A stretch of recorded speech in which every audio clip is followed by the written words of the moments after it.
Good morning, everybody. We're going to do our meeting starting today in the morning. So I'm going to let Maria do the icebreaker. Yes, good morning. Good morning, George. Good morning, everyone. Welcome.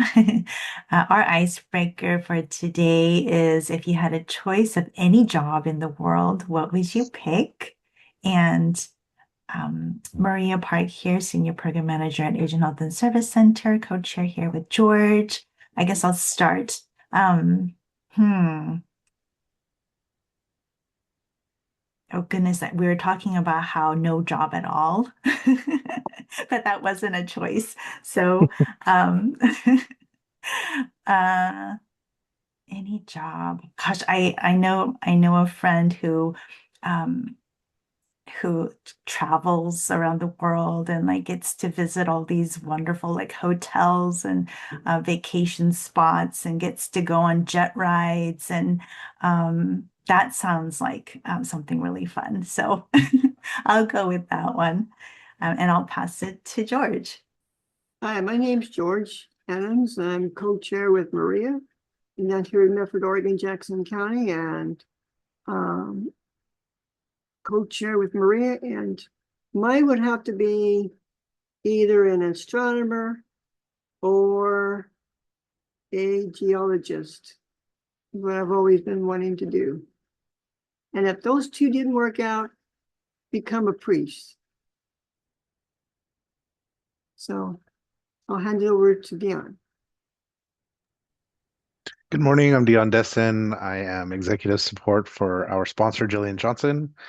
And actually, I like that geologist, George. I've kind of been getting into the rock hounding a little bit. I just can never remember what they are when I see them. But for me, the job I would pick, if I could, would be some kind of treasure hunting, whether it's metal detecting or magnet fishing or something like that. I just want to find some old cool stuff.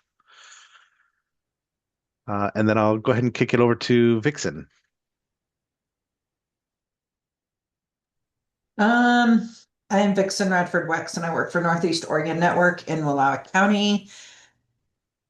And I think if I could do anything, I always wanted to be a dog trainer when I was little. And I still think I would really enjoy training like canines for the police department. And I will turn it over to Veronica. Good morning, Veronica Kritzky, Senior Business Analyst for the Oregon One mobile app. I will be off camera today because I spent my Sunday afternoon getting a little bit of a sunburn. So, and then I went on a hike and we were like attacked by mosquitoes. So, keeping the camera off today. My dream job right now, I think, would just be to be a mom. But my son, who's 5, when he was picking his occupation for his last day of school, board pictures, one of the things he mentioned was to be a tourist. And I could totally jump on that bandwagon. I don't know how well it pays, if at all, but I am going to support him through that. Um, and I will pass it on to Misha. Good morning. My name is Nisha. I am new here and I work as a PSR4 for the applicant portal tech team.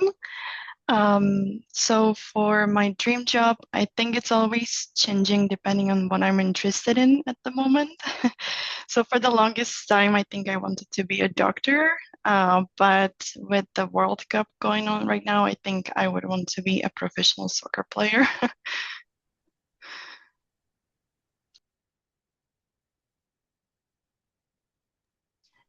And I think I'm supposed to hand this to someone, so let's pick Rocio.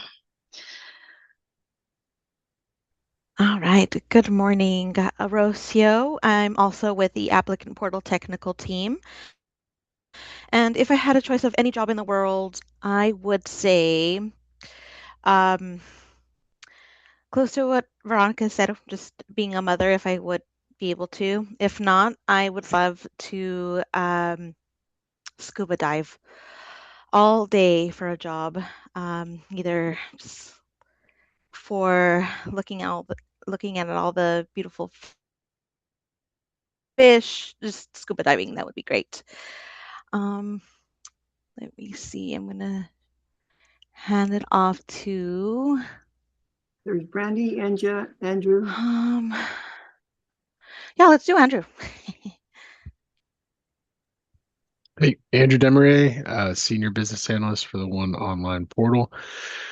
And if I could do any job, I think it would be a film director. I always wanted to be a film director when I was a kid and used to make like movies when I was a kid, just like on our home VHS recorder and stuff. I would do that, and then I would do little like stop motion ones with like a picture camera with like Lego guys. So yeah, always wanted to do that, never really pursued it. So if I could just choose to do anything, that would be what it is.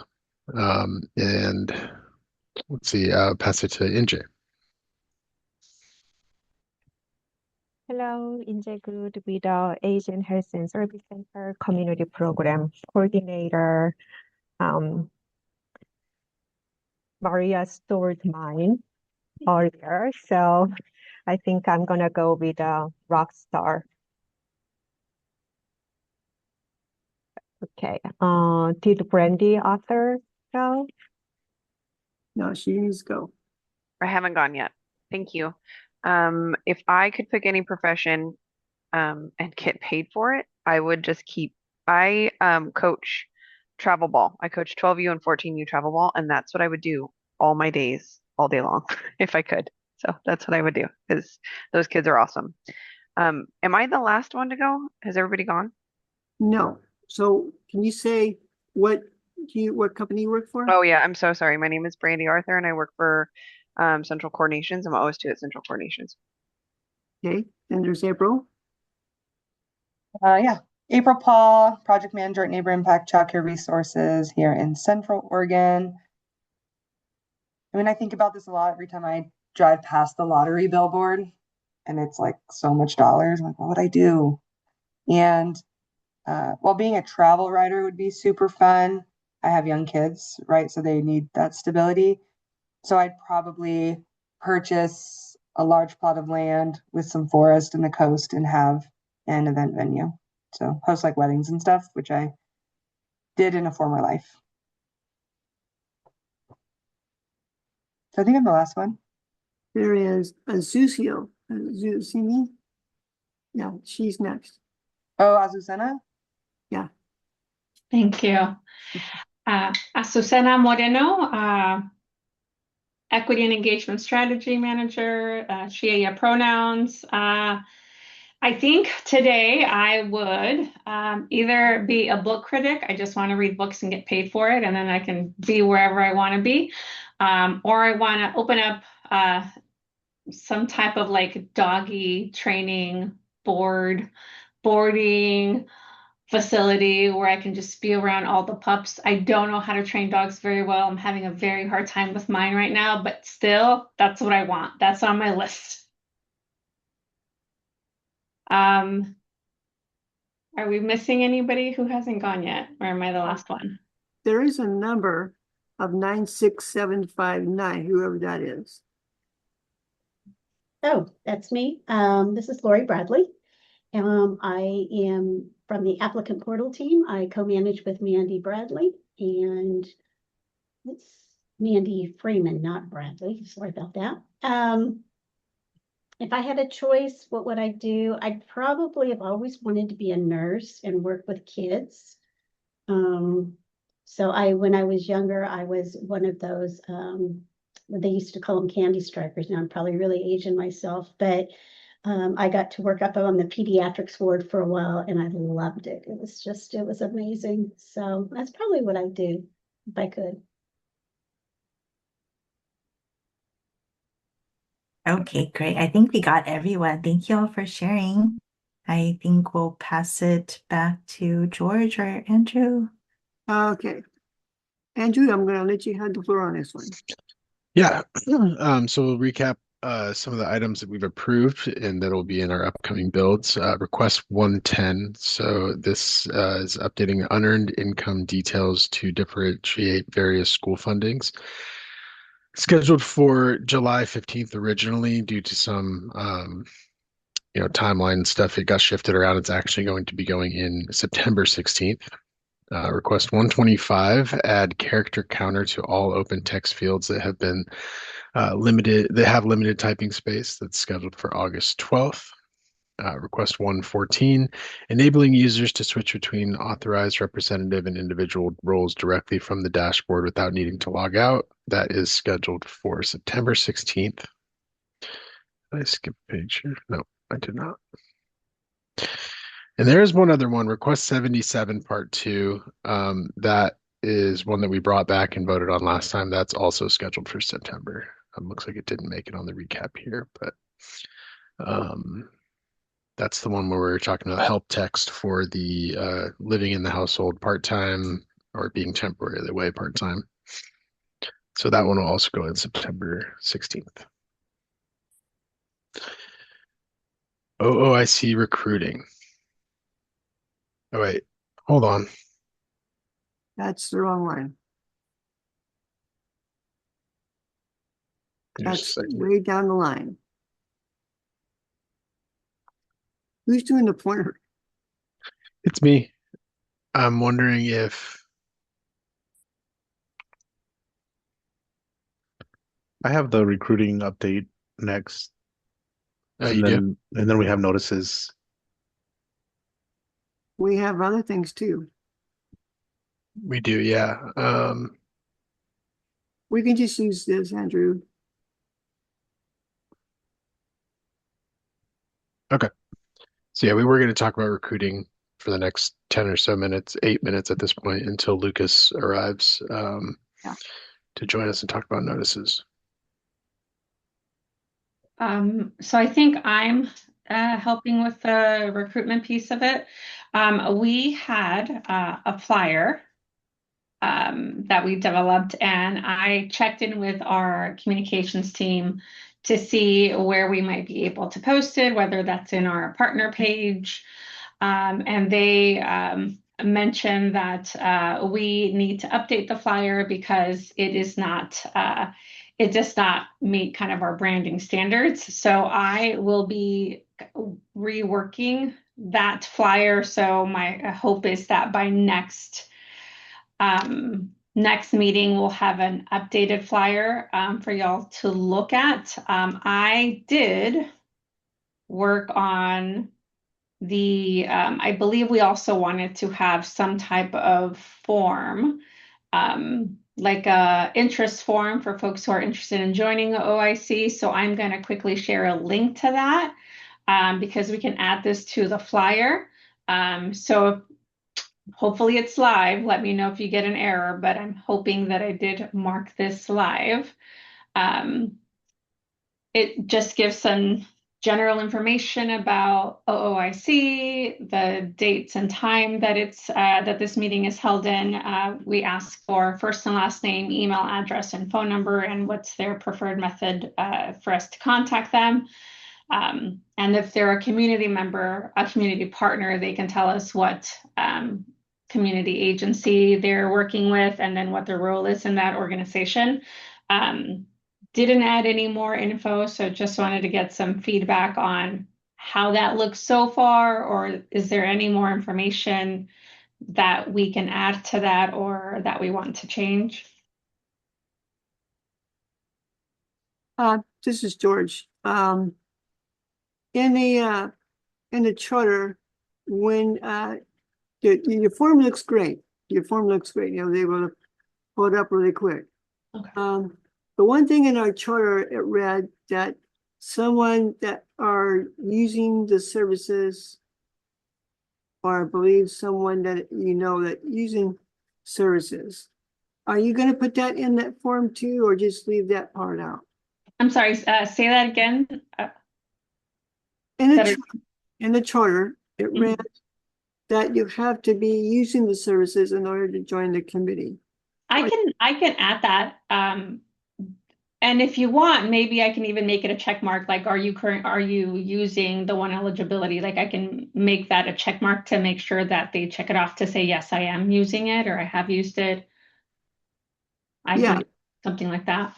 That would be great. Would Okay. you guys like that too?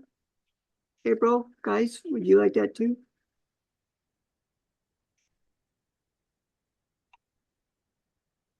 Ninja, April, Maria?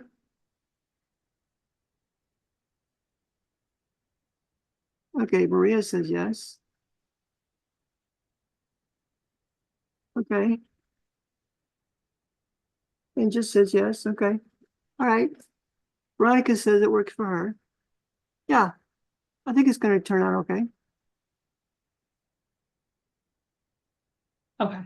All right. So I will make that quick update.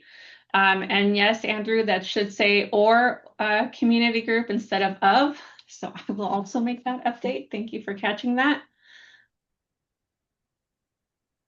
Now, when will you be sending these out? Will you be sending it out to the state offices and everywhere, or? So my hope is that when we have the flyer, this link to the flyer, the flyer will have a link to this form, and then whenever anybody has any kind of uh, um, uh, interest, right, we can send them a link to this flyer, and then hopefully we can also get this flyer posted in our partner page, so that way it's in the kind of main website. And we can just start anytime we start talking or recruiting, right? This will be just a link that stays open forever. Okay, and could you also send that to the committee's emails too, so we could give it to people? Yep. That- So I'll send it with the notes. I'll add the link to this, and I'll make sure to make those updates so that we have kind of the most updated version. Okay, and getting back to my part up here, someone keeps scrolling down here.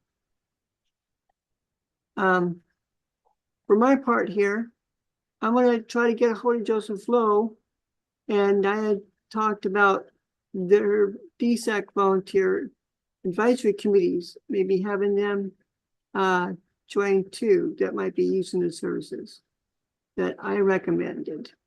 So I'm hoping, or at least, no, it was supposed to be Dion. Dion, did you ask Joseph Lowe?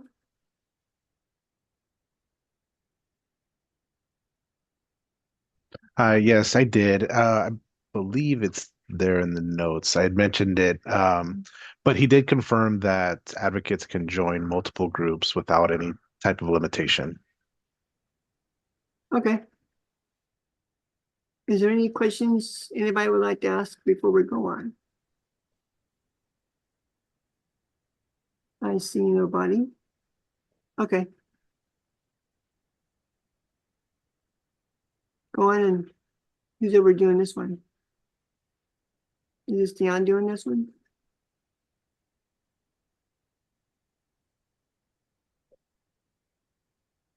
Andrew? Sorry, George, I'm talking on mute. Yeah, it's me controlling the presentation.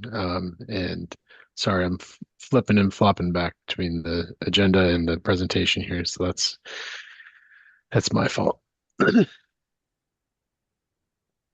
So yeah, if we had anything else to add on this, we can do that. If not, our next up is talking about notices. Trying to check here if Lucas has joined yet. I do not see Lucas. What happened to the person with the long phone that were long numbers? Oh, that was our OIC, or sorry, APTT, Applicant Portal Tech Team Manager. She's still here. Oh, okay. Would she have some insight on the notices?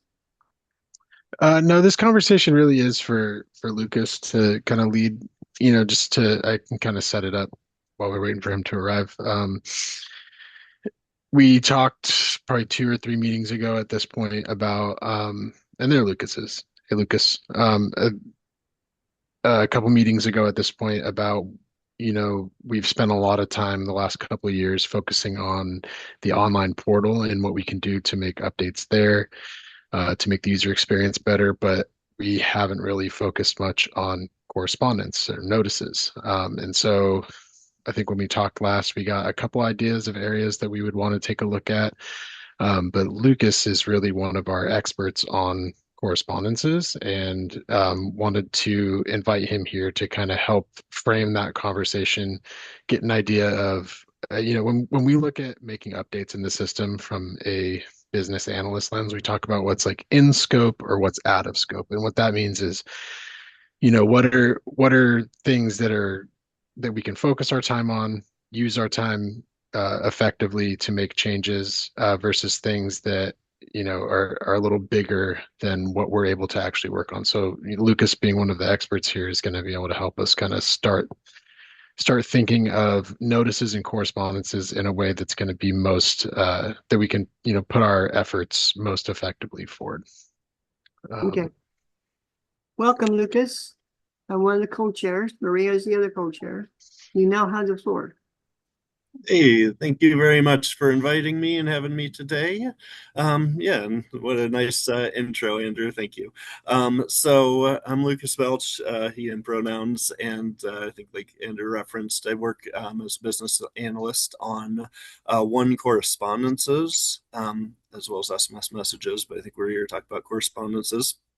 I work on that actually alongside with Krista Coleman, who is also joined to join for the conversation and to help along with us. So as Andrew was mentioning, when we talk about correspondences or any system changes, we want to think about, the scope of what we can do. And, in reality, yeah, there's quite a bit that can be done, right? But the big thing that it comes down to is larger scope changes for correspondences would need to go through those change requests avenue, and those change requests are obviously more limited and quite a bit more blocked up. But we also have opportunity to make smaller scale changes to notices through work items, and there's I think, as this group is well familiar with, there's pathways to move those forward pretty efficiently within several months' time, generally. So just to think about that for a minute, and sort of lay out what generally can be done through our smaller scale work items, as opposed to what we might expect is larger and we can certainly document, but would take a little bit more time to get through. Our smaller scale changes include things like verbiage updates, right? So we have a notice and it has an existing paragraph of text, and let's say we are thinking, that paragraph of text is confusing as it's written, and we want to go ahead and rewrite that in some way. Then yeah, that's pretty easy to do through a work item. Also, keep in mind that if we are making one update to a given correspondence, like maybe the request for information notice, and maybe we were doing a work item to make update to some of the wording that's in there, well, that's a good time to look and see, are there other paragraphs in that notice that we would want to make updates to, and try to merge those together, because we might be able to complete them through the same work item. And also, it's just nice to be able to think about and move forward with a set of changes for a given notice as we're thinking about it all together, right? So that hopefully gives you a little bit of sense of what we can accomplish through work items. I'll also mention one of the other things I saw on the agenda that was mentioned, maybe wanting to make updates to our and look at is the denial reasons that are used on our correspondences and how those might be confusing at times.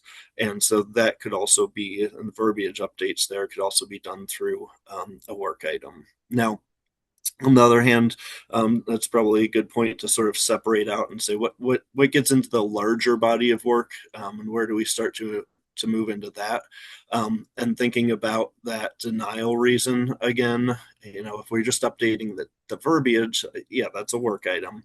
Now, if we're reaching back into the system and we're saying, well, we need the system to go ahead and produce a different denial reason because, let's say, we've got a scenario that or we have multiple scenarios that use the same exact text, and I can't think of one off the top of my head like this, but that use the exact same text, and we kind of need to parse that out. That starts to get a little bit larger in terms of scope, and that might be more like a change request. Now, all of that said, y'all don't have to necessarily get into the weeds about that, because sort of part of my job is to take what's the needed updates, what's the necessary updates, and seeing if I can find pathways to getting those changes made.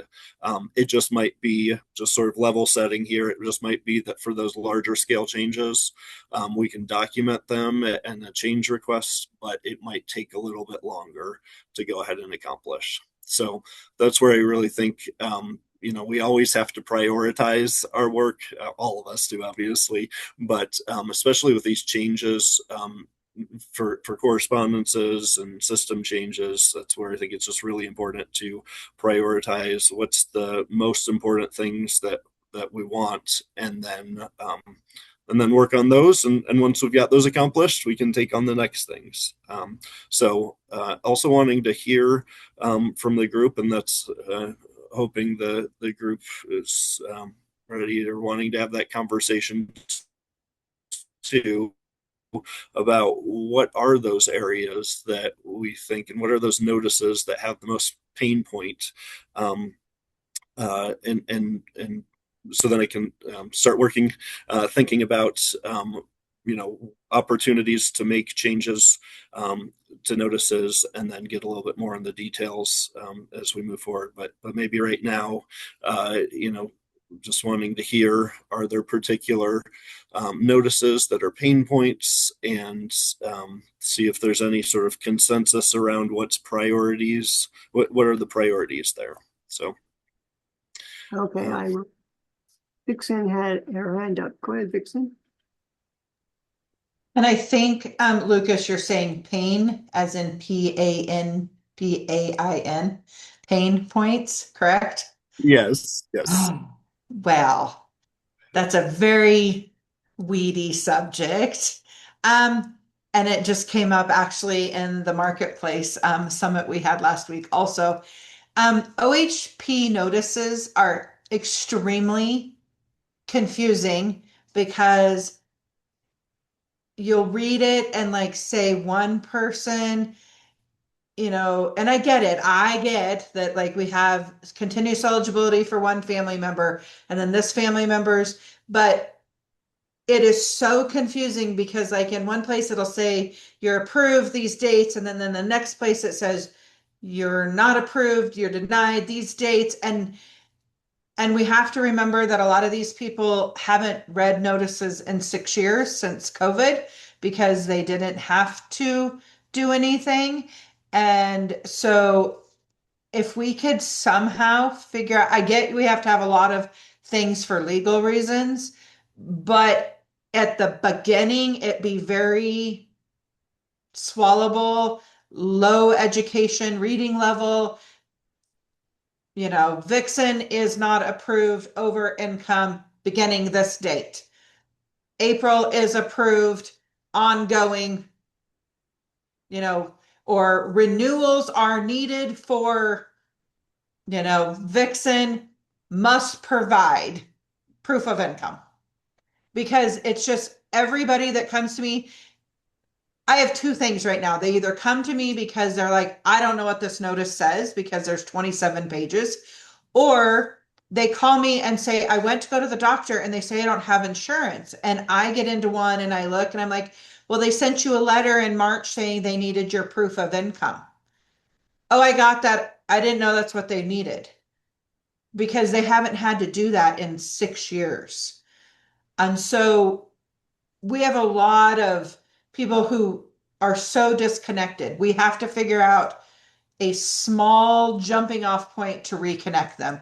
And we've missed that in our recent letters to them. That's just my opinion. I know you said the word pain, so. And I am hearing that for sure. And I want to let you know that is absolutely not the first time that we have heard that feedback. And I appreciate that have that sense that there's some legal things that need to be communicated. And when we work with DOJ, we work to try to find that plain language way of telling them those things that have to be communicated. And in Oregon here, we have some additional requirements on how we have to legally put things in correspondences that some other states don't have. But what we've done with that in the past, just to let you know, and that feedback of this is overwhelming, this is confusing, that verbiage is we've tried to go ahead and pull to the front of the notice of eligibility the individual summaries. And I guess I'm curious in hearing if you've had any feedback on those individual summaries on that first page. They're usually in color and they've got like a checkbox that's green, or if they're approved, or an X. I don't know if you've seen that or not, but you have. I'm Yeah, I have curious if seen that. it, but it still has a disconnect. There's still, it seems like it should be clear, but it isn't, because there's usually, even if there's an X, like they don't understand that there might be a green check mark and an X. Like they don't see both of them, so they don't get that the red X means bad things or a green check mark means good things. And so Yeah. then, or they just kind of scan it and then they get to a page that says, especially when they're changing programs and it's like, you're denied. Then they're like, wait, what? Um, or like, and I get it that we're moving them from OHP to bridge and we have to articulate that to them, but they don't understand bridge because they haven't been following all the changes with the Oregon Health Plan, that your income may put you in a different category. So Yeah. if that makes any sense. Yeah. And I think what I'm thinking about is it might be helpful if we have individual examples, and then sort of if there are individual examples that can be shared, just to try to think through, as I try to do with our correspondences all the time, right? Where are we confusing people? Where are we confusing people for a given scenario that's not connecting with them, so that we can see, okay, how do we close that gap? Is there an element we need to potentially add? Or potentially remove. I will note one constraint that we have, again, on terms of the legal area. And you mentioned, how notices are so long, especially that medical notice of eligibility. I know it can be over 20 pages sometimes.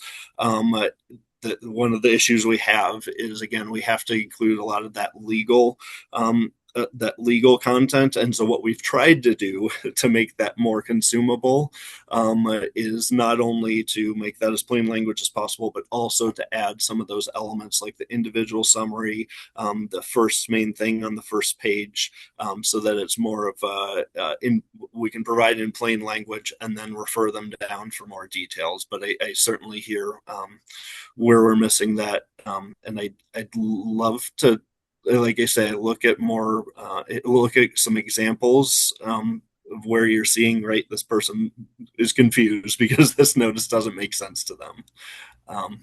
So. Okay, April, would you like to ask a question? I don't need to ask a question, but I agree with Vixen. I work primarily with folks who are attempting to access ERDC.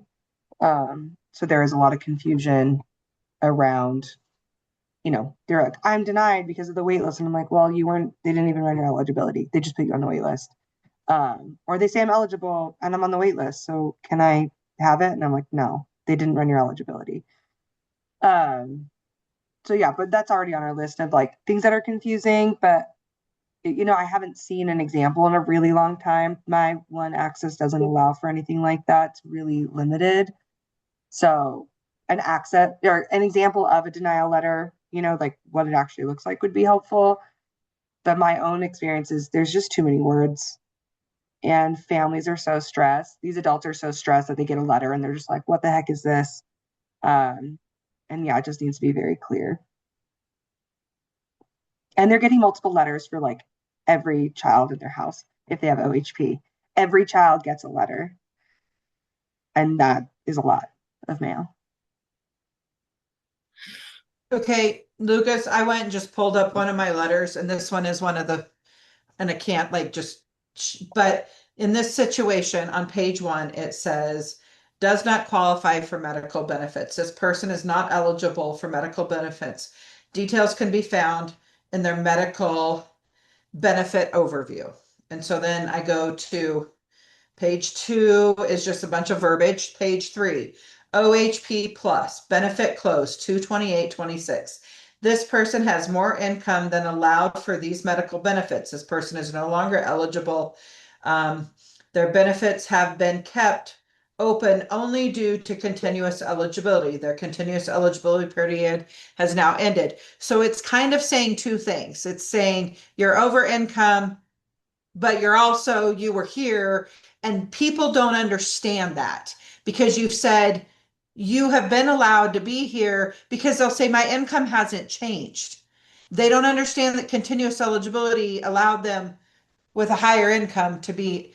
Does that make sense? So that is confusing to an average human. Okay, then you go to the next page, which is page 4, and it says OHP bridge. And this is after a bunch of other words, and you have the little chart, and it says OHP bridge, benefit denied.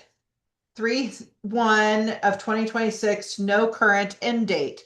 So that no current end date is confusing to somebody. They're like, so yes, it's denied, but no current end date. That isn't this mathing into a lot of people's heads. They'll look at me and say, but it says it's not ending. And I'm like, no, it's saying it's not approved. Does that make sense? Okay. Yes, yes. Okay. Then it says reason. You reported income that you are under income to be eligible for OHP bridge. So this is that little hole that now says you're over income, but you're under income. And now they're like, what the hell? Sorry for my French, but they're like, I don't get it. And now I'm trying to explain that there's this little weird hole because it says it, this person has been found, the family size has countable income in the amount of, and it says the amount, and then it gives the limit. And now this person's like, I don't get it. I'm over income, but I'm under income.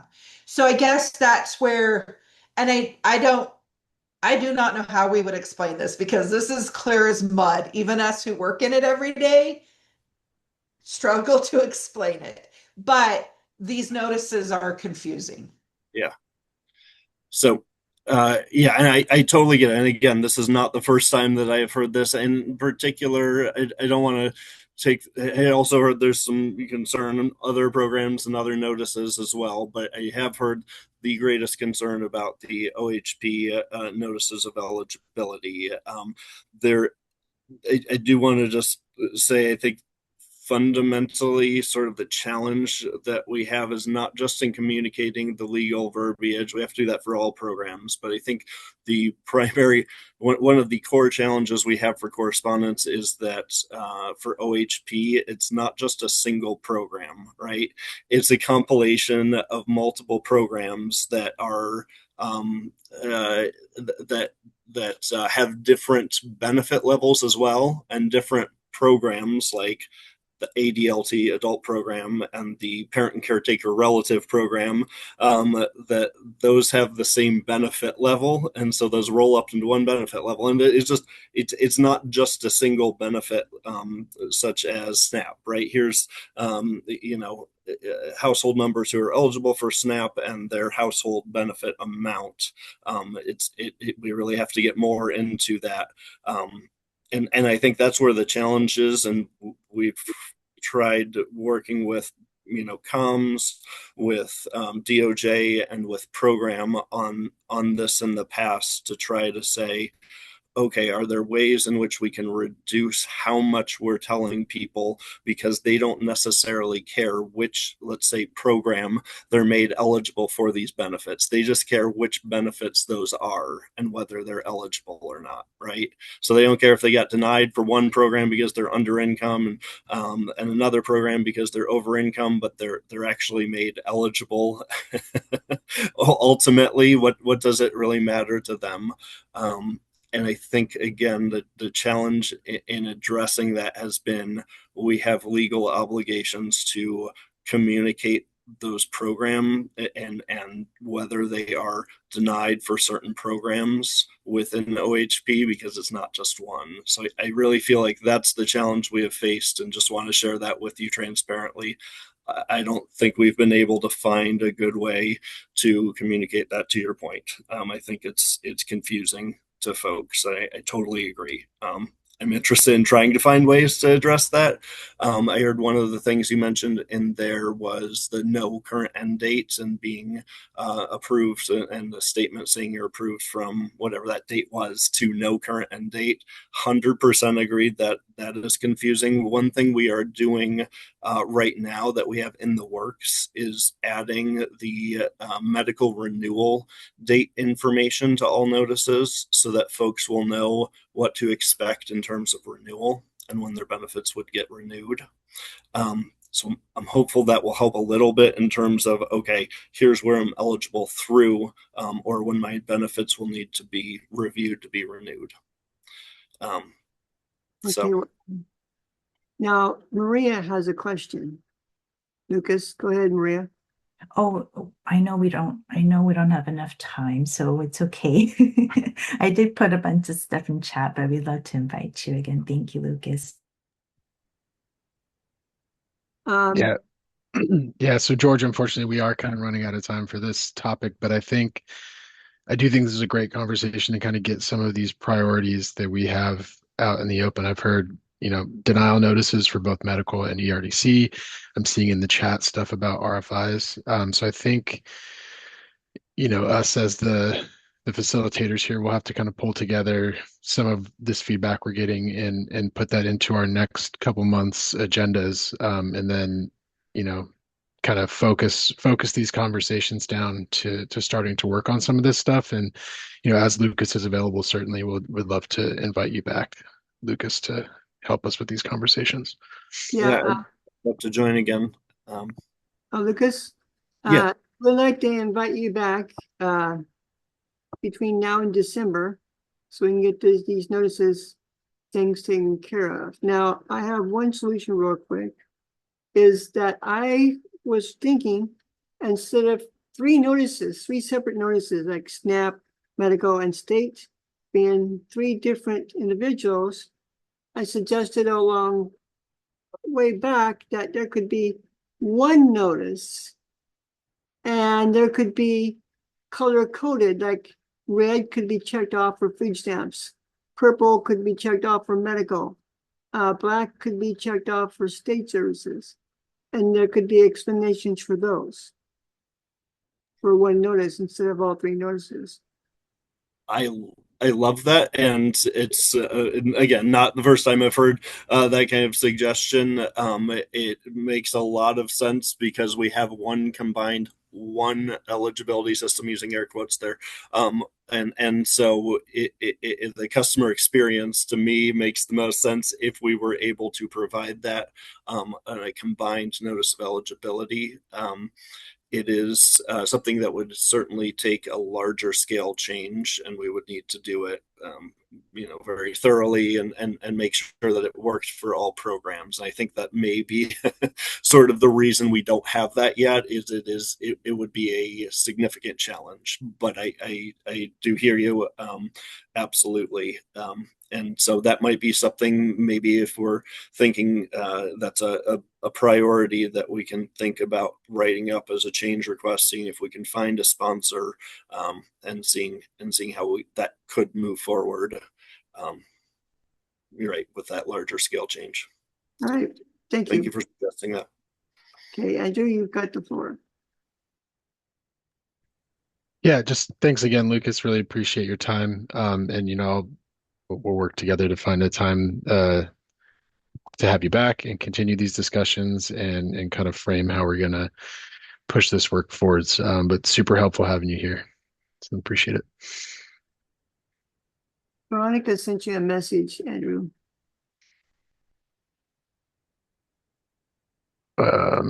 Just not able to think it was copy and paste. Krista. Oh, it was Krista. Yeah. Sorry, wrong person. Yeah, I took screenshots of all the suggestions in the chat. I will share that with you offline, Krista. Okay. Go ahead. And for we didn't introduce Krista, but Krista Coleman is our other correspondence and notice BA. She works with Lucas, another one of our correspondence experts. Okay. And don't forget to say that Judith came on board too. Hi, Judith. Yeah. Hello. So what's on our agenda next? So next we have the CR 800195, which is updates to remote identity proofing. And Veronica was going to share these updates. I do want to check in. What time, Dion, was our break scheduled for? Do we need to take a break real quick before we do this? We were scheduled after this update. Okay, cool. So yeah. All right, I will jump in then. So we are going live with our new remote identity proofing process in a couple of days. REDP is required for all new users when they are creating a new online account, either via the web or the mobile app.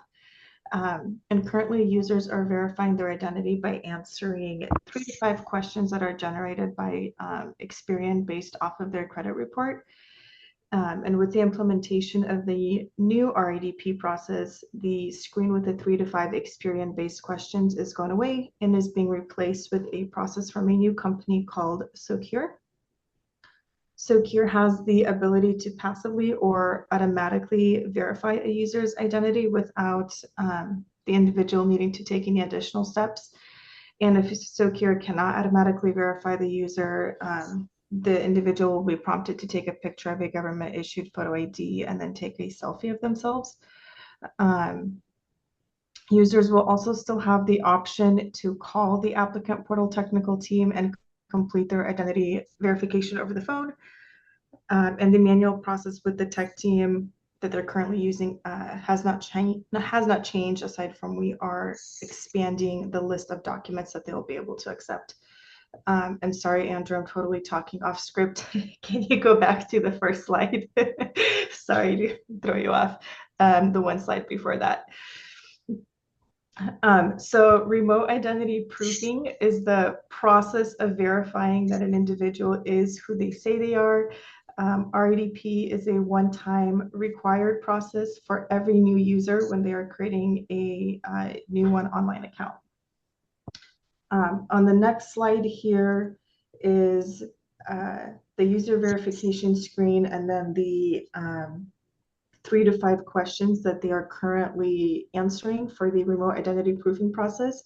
These are the questions that are generated by Experian. And this whole screen will be deprecated or removed from the system. So as of Thursday morning, when the change is live in the system, this screen will no longer be visible to users. And then the following screen is, or slide, is what the new process will look like for passive or automatic verification. So from the user verification screen, the user will click next, and if they're automatically verified, they'll be taken straight to the success screen, and then either to a page to start a new application if they don't have benefits yet, or to their dashboard if the system was able to match them to an existing case that they've had with ODHS. And then the next slide is what the users will see if the secure system cannot automatically verify their identity. Andrew, can you go one more? Thank you. So this is the new additional identity proofing screen. So again, if a user does not pass the automatic verification, Secure will move them to document verification. So if that happens, after the user clicks next on the user verification screen, they will be taken to this additional identity proofing screen. The user will not know that they failed the automatic verification. They'll just see this additional identity screen as soon as they click next from the user verification screen where they put in their personal information. So from this additional identity proofing screen, the user can choose between scanning the QR code or receiving a text message with a link, and then they will be prompted to take a picture of a government issued photo ID and then take a selfie with their mobile device. If a user doesn't have a phone or a photo ID, or if they don't want to use this process, they can choose to call the applicant portal technical team and complete the existing manual identity proofing process that we have over the phone. And again, that manual identity proofing process that the AP Tech team is currently using will not be changing, aside from including more types of documents that the team can accept. And the second portion of this screenshot shows the contact information for the technical team if the user wants to go that route.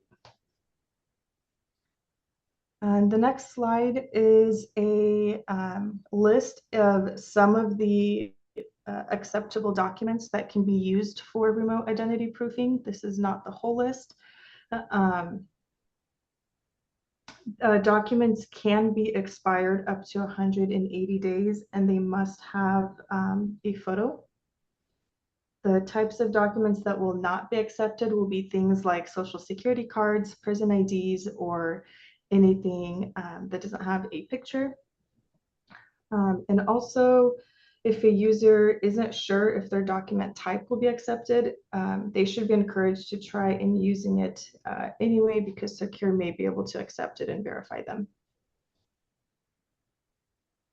So next screen, we will look at what the screens will look like once the user opens the link from the text message or the QR code that they scanned. So again, any mobile, tablet, or iPad device with a camera and internet and browser access will work with Secure. Desktop computers will not be supported for this step. So from the first screen, the user will click Start Verification. They'll then read the Consent to Verify ID page, and if they agree with that, they can click Consent, and then they will choose the type of document they want to upload, and then proceed with taking a picture of the front of their ID and then the back of their ID. And the next slide has a little video of what it looks like when they are taking that picture of their ID. And none of this is real client data, so just an FYI there.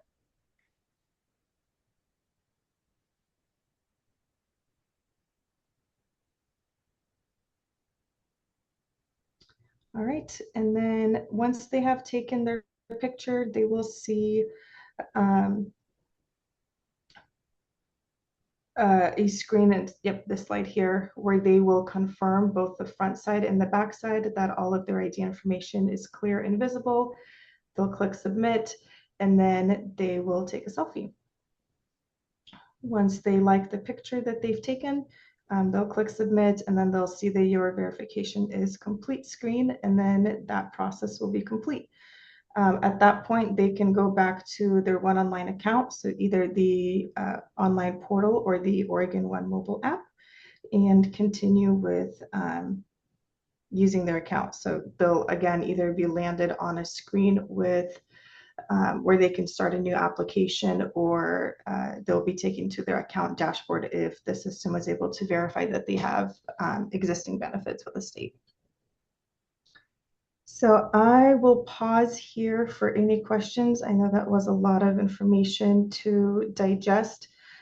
This PowerPoint has been sent out already, and there was an additional document that was attached to the email that went out last week that has all of the same information in there as well. So that's another resource that you guys can use. I'm going to take a moment here to answer any questions. Veronica, this is George. I see two problems. One is the deaf and the blind.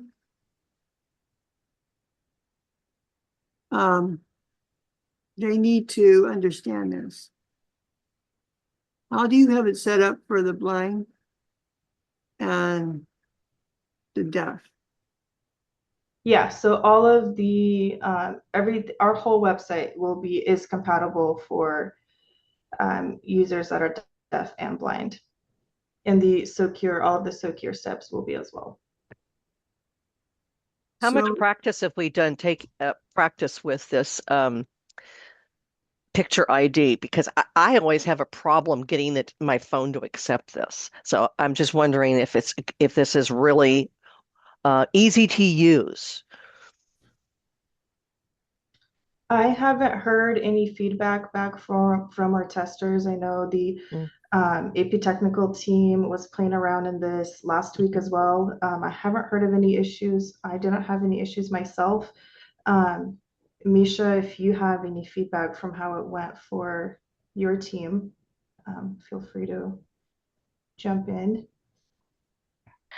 I was playing around in it, and I thought the capturing the ID picture was really easy.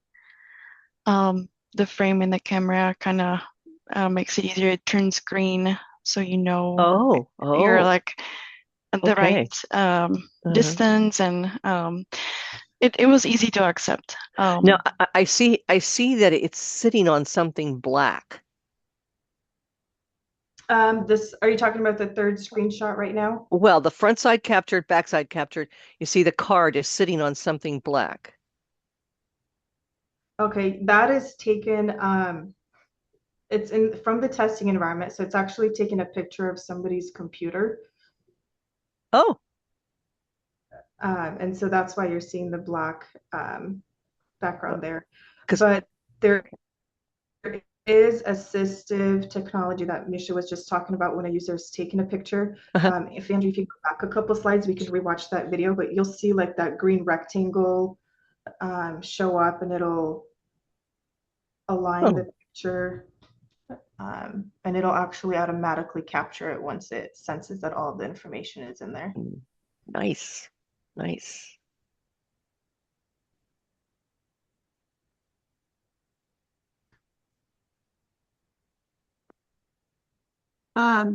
Veronica, this is George again. You said that this cannot be taken from a computer? This step has to be taken from a mobile or tablet or iPad device. That's correct. Okay. I'm going to give you a heads up. Just code behind the driver's license here. I'm hoping that you guys have a 64-bit because hackers are now trying to organize the black spot in the back of the driver's license. So you guys got to come up with a different solution. So these pictures will not be stored in the online account at all, actually. They'll take the picture, Secure will verify them. They won't be attached to any of their account information. I understand that, but hackers can get into phones. Hackers can get into tablets.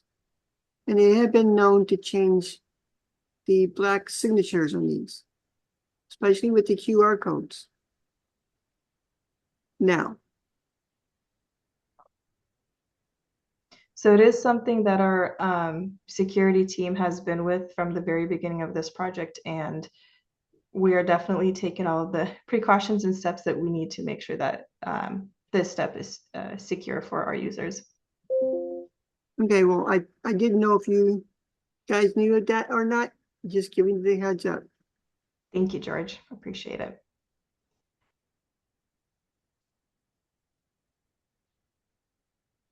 So is there anything to ask Veronica questions before we go on? I have a quick question.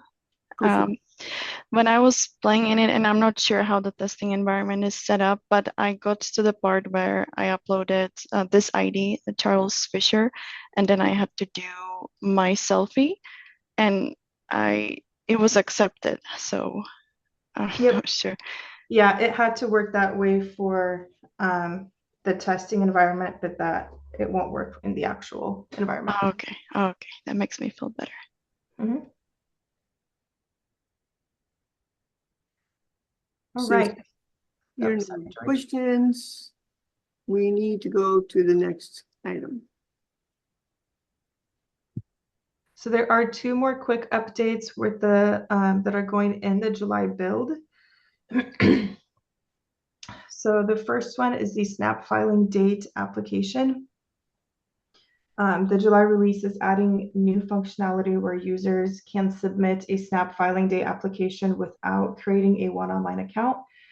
This will be available in both the online portal and the mobile app. And users can access the link to submit a snap filing day on the setting up your account screen when they click create account from the homepage or the sign-in screen.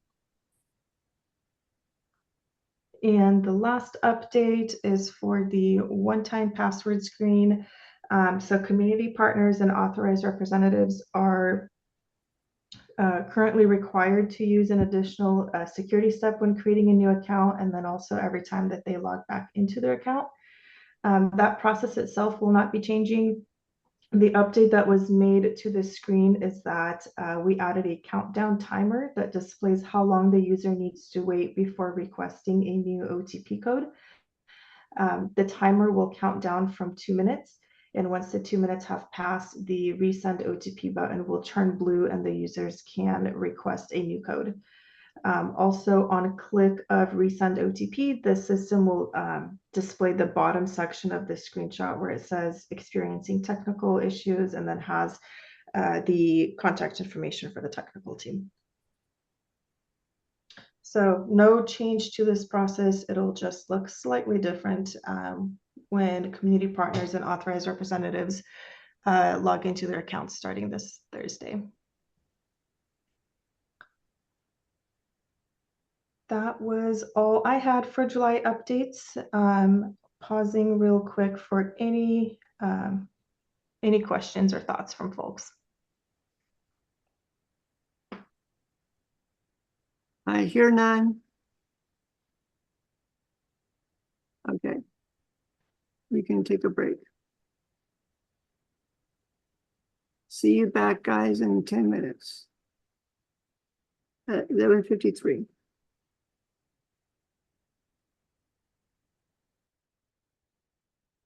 The new,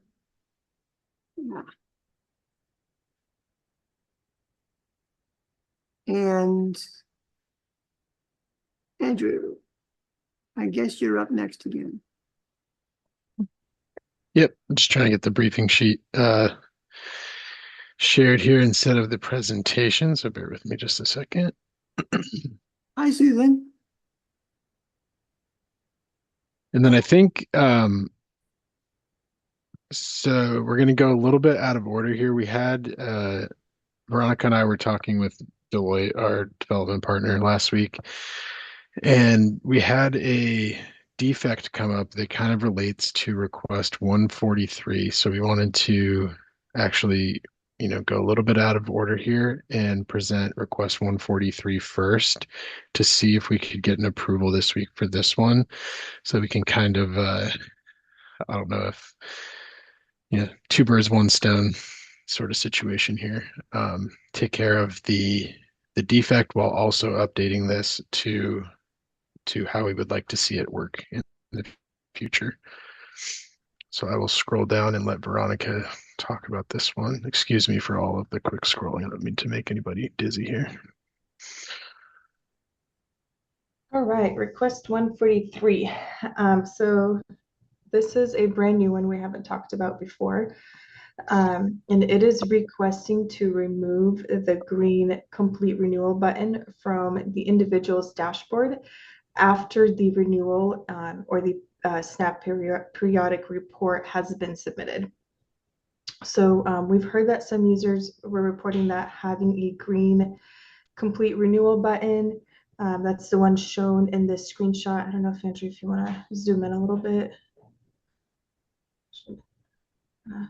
Yeah. Users have reported that seeing this green button after they have submitted their renewal information is confusing. So again, they're requesting to remove the green button once the renewal is done and no further action is needed from the client. And then we're also proposing to update the verbiage at the very top there, the first sentence, just to make it clear that no further action is needed. So currently that first sentence says, your periodic review for SNAP is due, please complete it, and then the due date. And so we're proposing once the renewal has been submitted, that sentence updates to say your renewal/periodic report has been submitted, no further action is needed. So the second screenshot here is showing what it would look like with the green button gone and that verbiage updated to this sentence at the top. So pausing here for questions, thoughts, suggestions, opinions. Yeah, Veronica, this is George. How would this help a person that is blind and that is deaf? How is there other things in place to help them with this? Yeah, it'll work in the same way where they will the system will read to them like, so for blind people who are using like, for example, the JAWS, the system will read to them the new updated verbiage instead of the old one, and then it won't give them the option for the green button because it'll be gone. Okay. Any questions for Veronica? Self-explanatory. Question, orange circle will stay. Yes, it'll stay along with the explanation that says an exclamation means you still need to complete your renewal. That orange circle does get updated to the blue check mark once the renewal is completed. So in this screenshot example here, we have cash showing as complete and SNAP still showing as pending. So technically in the real system, the green button would still be showing here because they still have to do SNAP. But once that SNAP is done, they'll see the blue check mark instead of the orange circle, and then that button would be gone. In other words, the check mark gives them the green light that everything's fine. Mm-hmm. And that's existing functionality. Is that explained in this? When I they see Angie's hands up. Oh, go ahead, Andrew. Then would we able to change the because it says the exclamation means you still need to complete your renewal, but the member have. So can we change that to something like that it's processing or something like that? So once they've submitted all of their renewals, that orange exclamation mark will no longer show next to SNAP. They will see the blue check mark instead. And that is existing functionality. Yeah, so as Veronica was saying, that current screenshot's slightly confusing because it's showing two different programs. I've got an example of one that just has a single program on it that might make it a little bit more clear what it would look like.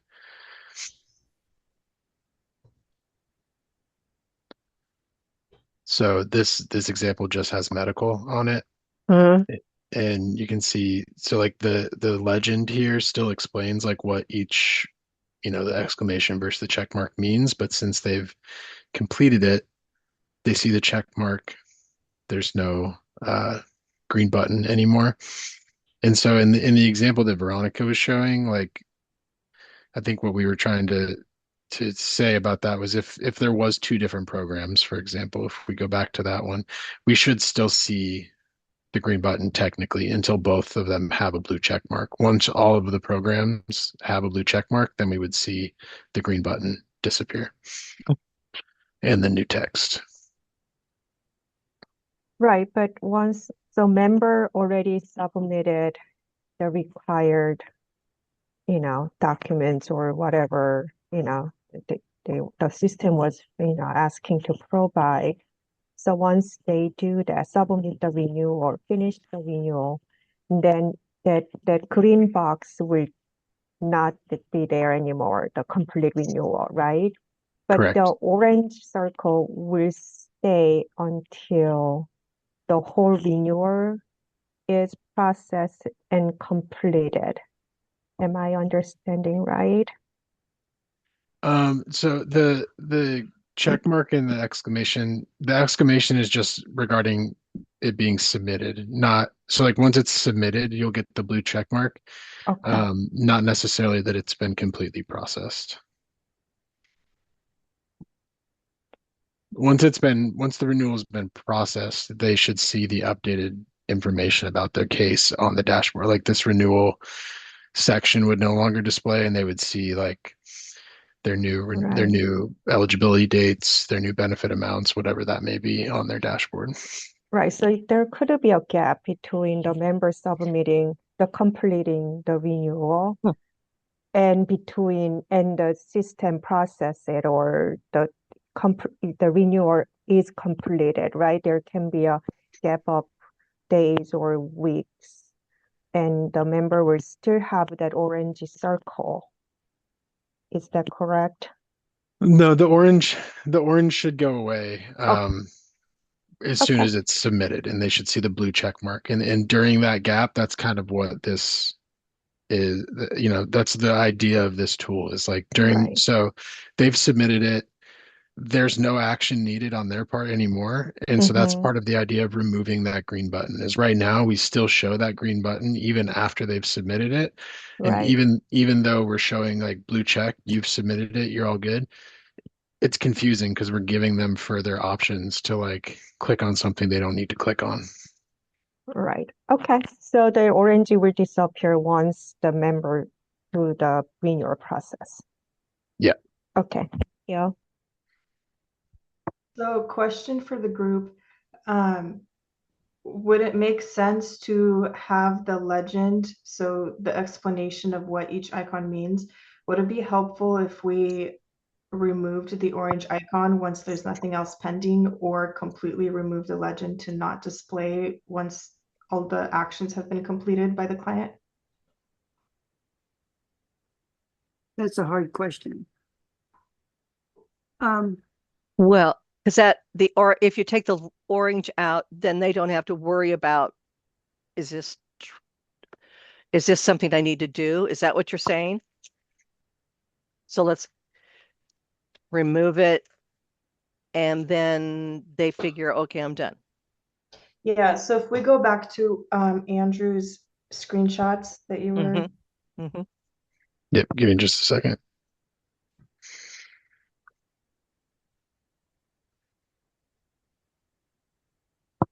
So his example had just one program and it's showing as completed.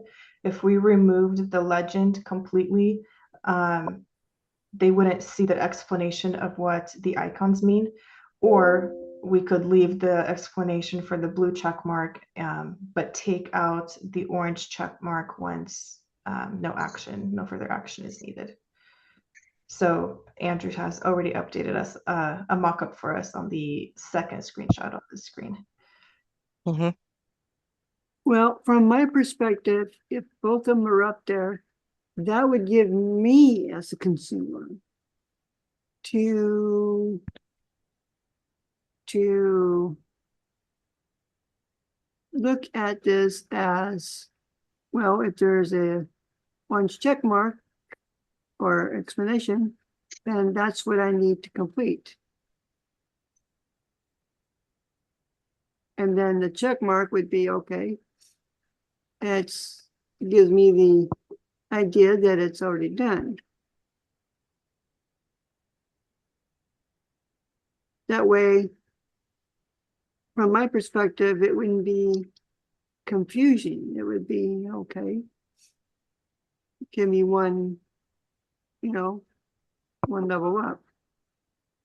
So you think we should leave both, George, is what you're saying? Yeah. Okay. And I see the same from Maria in chat as well.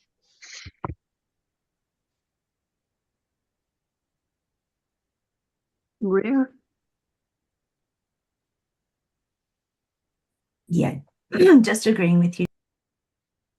So back to the original request then, what does the group think of removing that green button once all actions necessary by the client have been taken, and then updating the verbiage in that sentence above the renewal grid? I think it's a good idea.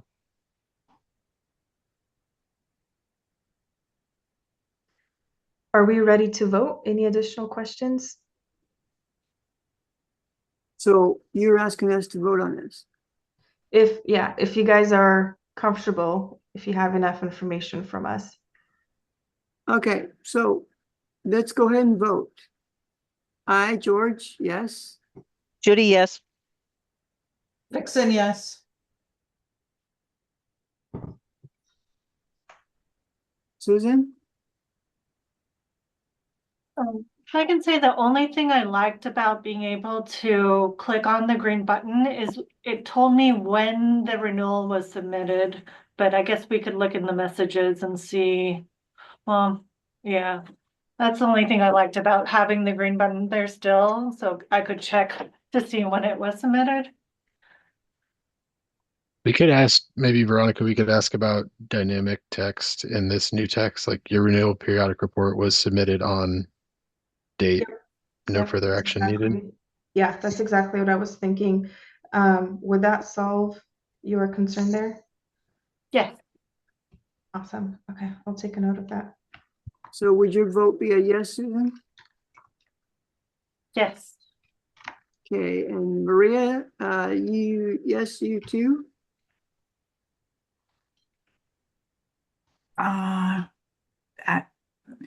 Do you think that we need to maybe add a little more to the exclamation explanation? Like maybe say something like action is needed? Would we need that? Means action is needed and you still need to complete your renewal report or something.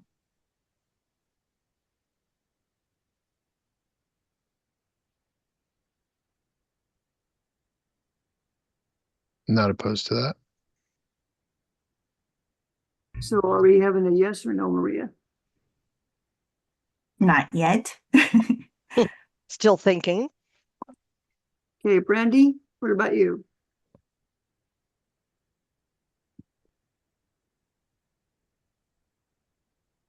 Brandy Alton? I'm sorry, I'm having trouble with the mute button. I am not a voting member. Oh, that's okay. Misha says, I think Misha said yes. Anja? Yes.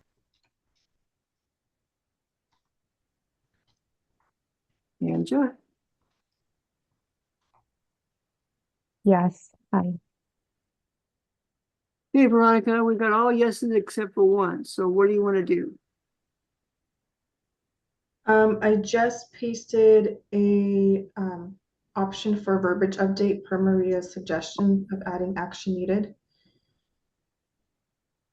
Maria, is that helpful? Do you want to change any of what I wrote? No, looks good. Just want to check with everyone else if what they think.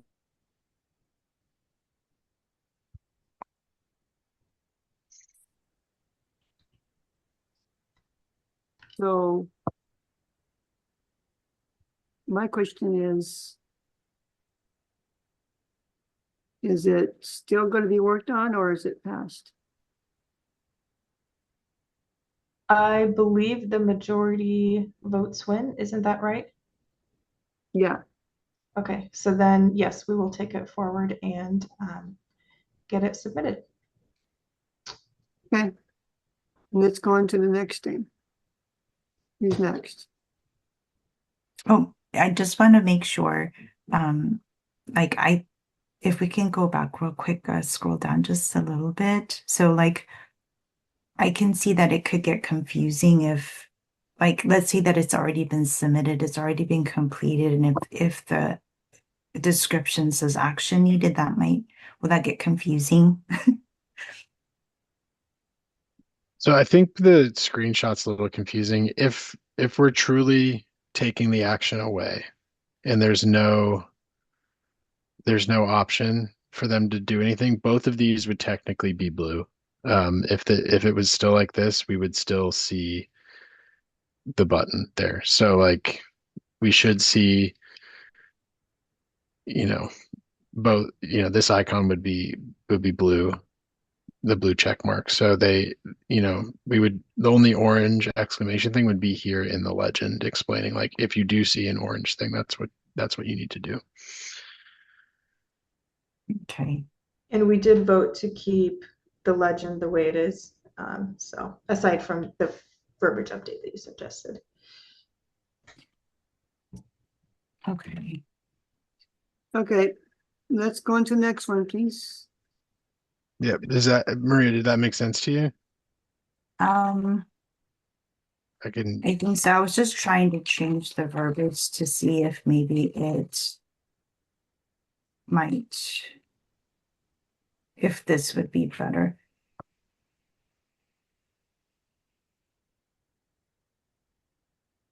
I am okay with that if there are no objections from anybody else. Nope.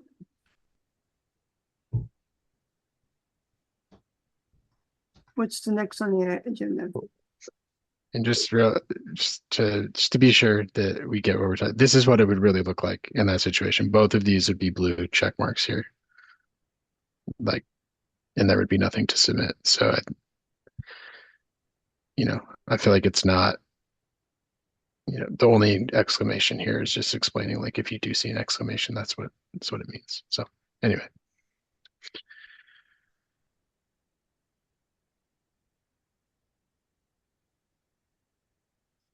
The next one, let me scroll back up. 13. We're starting back from we were originally planned. I think it's 129. Okay, so that's also me. So we talked about this one last month, and the group had requested some mock-ups for a pop-up. So this request is updating language in the system to let users know that their report of change and renewal has to be submitted in a single submission, and we can't like save their progress and then come back and finish it at a later date. So the group had asked if we can have a pop-up display for when the user selects the button report a change from their dashboard, and then a pop-up for the renewal scenario. So we'll start with the screenshot here. So this would be for report a change. Again, this pop-up does not currently exist, so it would be complete new functionality. The verbiage I put here is similar to what we're using in other spots of the system. It says you have chosen to report a change. Once you start, you cannot see your progress. If you do not complete your change and submit it to us, all changes you make will be lost. And then from there, the user would choose OK to proceed and then be taken to the normal flow to report their change. Also, sorry, Andrew, can you go back up to that one? Yes. Also for this pop-up, I wanted to ask the group if they wanted to update the verbiage in the buttons. So for example, instead of saying okay, we can say report changes or continue to report changes. Pause here for you guys to digest that and then ask any questions.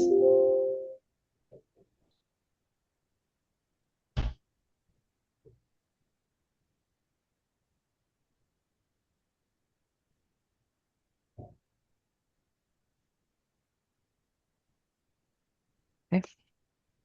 Not hearing anything, so you can go to the next mock-up. So the next screenshot here, this is the existing reported change screen. The proposed update here is just adding this blue sentence. It won't be blue in actual production, but it basically just repeats that they can't save their progress. They have to do the submission in one change, in one session.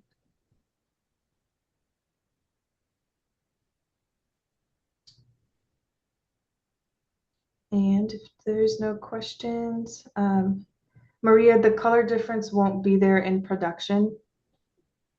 I just did that so we can clearly see in this group what the change to the screen would be. Oh, I see. So, but is there a way for us to add a color difference like that, or even in red or something, or bold or something? I think we can do bold. I don't know that we can do a color difference because it might be against some of our accessibility guidelines. Yeah, I think color is a WCAG thing. You're right. Yeah. Okay. But we can definitely make it bold. I don't think there's any objections to that. So let me take a quick note of that. Text bold. Okay. And then the last screenshot is what the pop-up would look like for the renewal scenario. Again, this is brand new functionality. This pop-up doesn't exist currently. I've added the same verbiage at the very top for where they have to complete everything in one session.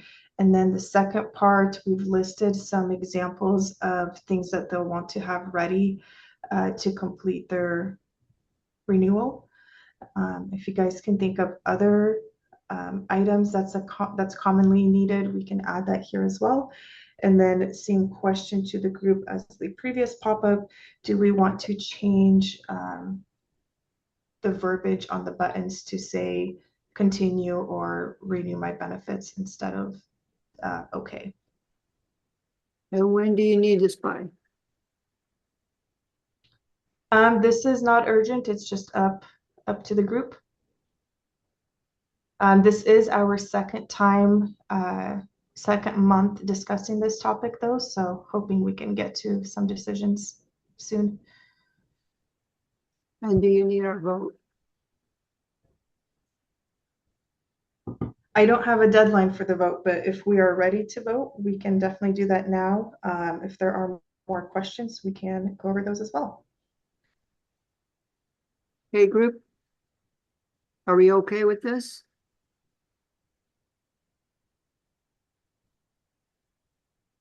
Okay. I vote yes. George here, vote yes. Maria says yes. Vixen? Okay, and just says yes. Inja has hand up, I think, George. Yeah, Angie had a question. I see a yes from Susan. And then another one with Misha.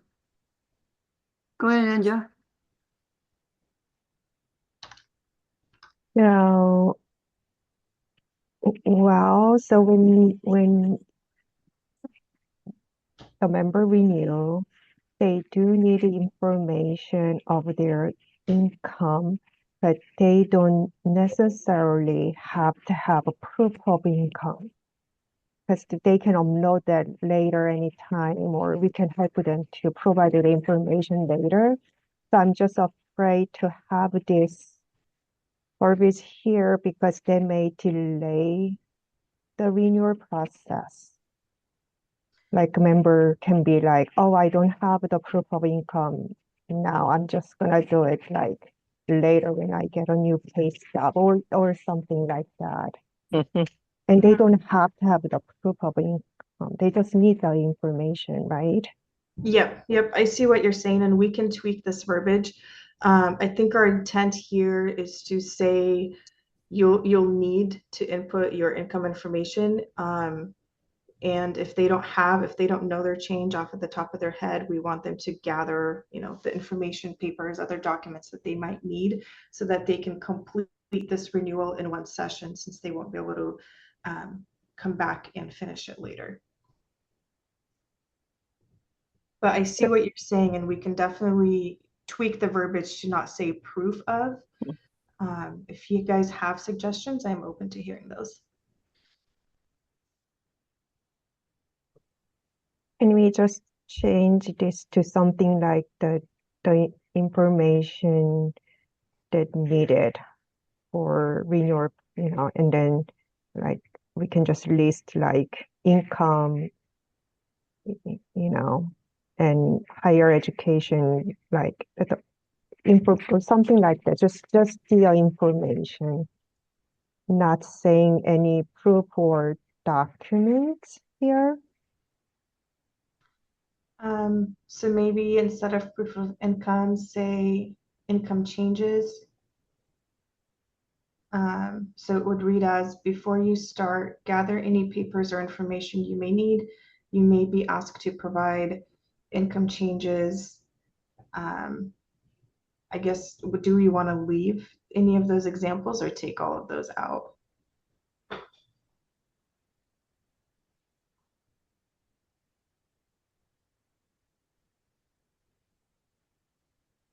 So say something like, yeah, we may need like this information, and then just list like income, like medical costs, or just things like that, and remove all the proof and documents from it.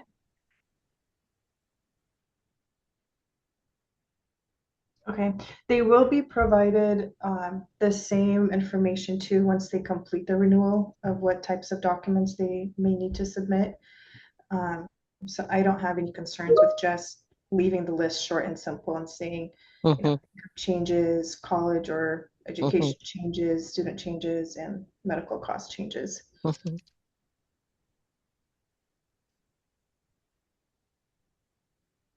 Can we just say information? Maybe not the changes, because some might, I guess you can, because some may have like something brand new. Yeah, guess that consider it changes. Okay, thanks. Yeah, it is the financial change. Veronica, did you say that there was another section where it goes over these lists? Yeah, it's at the very end. Once they submit their renewal, they'll see a screen with like next steps and what types of documents might be needed, and they'll be given the option to upload those then if they want to. Oh, but not before this, like not before they start. Right, not before. So as soon as they click that complete renewal green button that we talked about in the last request, as soon as they click that button, they would, if we approve this change, they would see this pop-up that says, you have to do this in one session. You might be asked to provide this information. They will click OK and then be taken to the screen to begin their renewal change.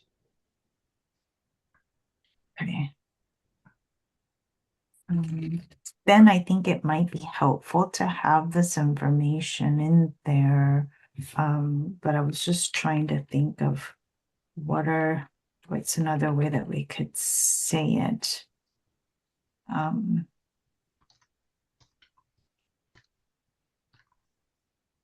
It's 12:24. Yeah, we do. We do kind of got to wrap this up. Maybe it seems like the group is okay with like the general idea of this request, and it's just this final verbiage piece that we want to figure out of what we want to include here. So I want to propose that we submit this item as it is right now, and then we can maybe bring back just the verbiage of this so that we get this one logged. And then Veronica and I can go in later and like update specifically what we want, because this isn't going to go in to the system by our next meeting. But I think there'd be benefit in us submitting this request now to kind of get it in the schedule, and then we can figure out this smaller part. We can like take what we've gotten from y'all here and then bring back a final proposal of the wording in our next meeting. Okay, so We Susan, did post some verbiage suggestions in chat, and I like that, so I'll take that back and include that in my pop-up. sorry, Veronica, I didn't know you were going to speak. Sorry. I'm all done. Go ahead, George. Susan, do we have a vote from you? Yes. Okay. And we have a vote from Misha. Vixen, what about you?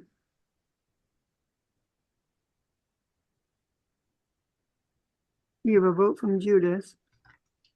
I think Vixen had to step away. I'm not sure she came back.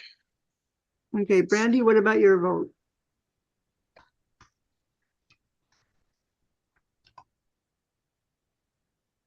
Hey, George, I'm not a voting member. That's right. I'm sorry. Keep forgetting. Inja and Maria, are you okay with this? Yes. Yes. Okay, then there you go. Veronica. Thank you, guys. Okay, Andrew, what's the next one? It's just our kind of wrap up items. We're slightly over time here, but we did have a couple things we wanted to follow up on before letting everyone go. We've got like 8 minutes. I think we end at 12:25 technically. Actually, I had mine on 12:35 on the agenda.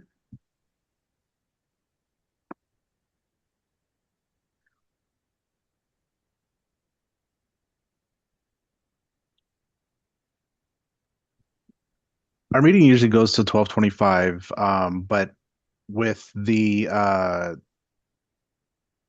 since we kind of had the last topic kind of went over a little bit.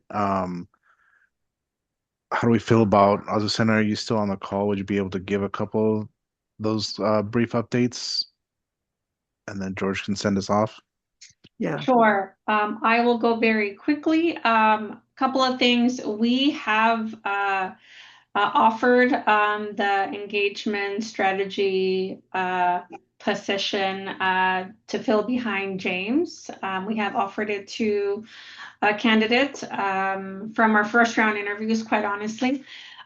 So by next month, you all will be meeting them. I can just share really briefly. We have hired Rosa Armenta. She goes by Rosie. She has, oh, and I should have had her bio here.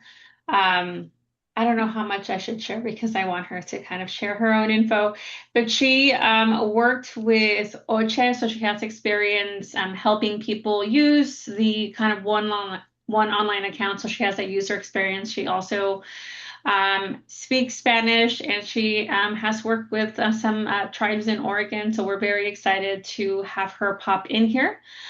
So fingers crossed, she should be here with us by next month. Our chairs, you all should be meeting her in our next prep meeting. So you'll get to meet her before the rest of the group. Other quick thing that I want to mention, and I'll follow it up with our email, is we have the Spanish advisory committee, which is kind of the mirror group, but for the Spanish version of the ONE Eligibility System. We have our first meeting scheduled for July 22nd from 10 to 12. We have flyers out that we will share via email. I'll try to get that out no later than tomorrow morning as soon as we can upload this recording to our kind of YouTube page. So if you have individuals who are interested in joining that group, please share it. We're still looking for more community members and community partners to join that space. And I'll have a flyer both in English and in Spanish that I'll send it via email. And I think those were all my updates. Was there any other topics I needed to quickly check in about? Could I just ask you a question? How many members do you have on your Spanish speaking committee? We have 6 people who've registered for the first session, which is where we're going to be explaining kind of what the goal is. So they haven't officially formally signed up to be like an ongoing member, and this was as of last week. So hoping to have more this week, because we are definitely expanding our comms through all our networks. So as of, I believe Friday was about 6 folks. How did you find people to be interested in your committees? Honestly, we're working with our Spanish speaking communications team, and so they're working with their network. So they work very closely with kind of Spanish speaking community partners, and so they're branching off to their networks. We also have different internal meetings that is for different community partners where we're mentioning that. We have some agency partners who have like Spanish speaking groups that work with the Spanish speaking communities that we're also kind of connecting with them. So just any networks that we can possibly think of, we are trying to do some outreach right now. Hey, you're doing a good job. I'm just so excited for you. I mean, this is a tough thing to get that group population of people. And I kudos to you and good luck. Thank you. Please give us updates in the future because that is just so exciting. Thank you. And with that, George, I'll send it to you. Okay, Veronica, let's see, what was it? Veronica was saying something about the one account email addresses after the July build goes in this week. Yeah, I forgot to mention earlier that when the July build goes in later this week, the AP technical team will have the ability to change the account email addresses for callers, not to be confused with contact information on the case, which they can also help with. But for online accounts, they'll be able to help users. So if somebody's like doesn't have access to their email and they need to reset a password or something, the technical team will be able to start helping with that as of Thursday this week. Nice. Okay, so I have one question, Dion, Andrew. When are the cards coming out with chips in them? That's expensive. It is expensive from what I understand, and I do not know the timeline of that personally. George, I think I saw communication that went out saying it's going in this August. August. Oh. So will we be getting notices? That I don't know. Let me see if I can find that real quick. Because we either get notices that we get when we get food stamps to let us know, or at least to be on TV advertising to let you guys know, or let us know. So since we're over time, I will look it up and then we can include it in our wrap-up email that we send out at the after this meeting. Okay, and we've got a long agenda next month. So I will see you all the week, and Maria and I and the team see what day was that in August? Is that the 3rd of August? Probably be the 10th, I think. Yeah, we meet for agenda on the 4th, but the next committee group meeting is the 10th of August. Okay, so Judith, if you want to see us also on the first week, you're more than welcome to see us. Okay. As long as you guys send me an email, I'll be there. I'm sorry I missed part of the meeting today. There was a death, so I'm so sorry. Sorry for your passing. Oh yeah, it was rough.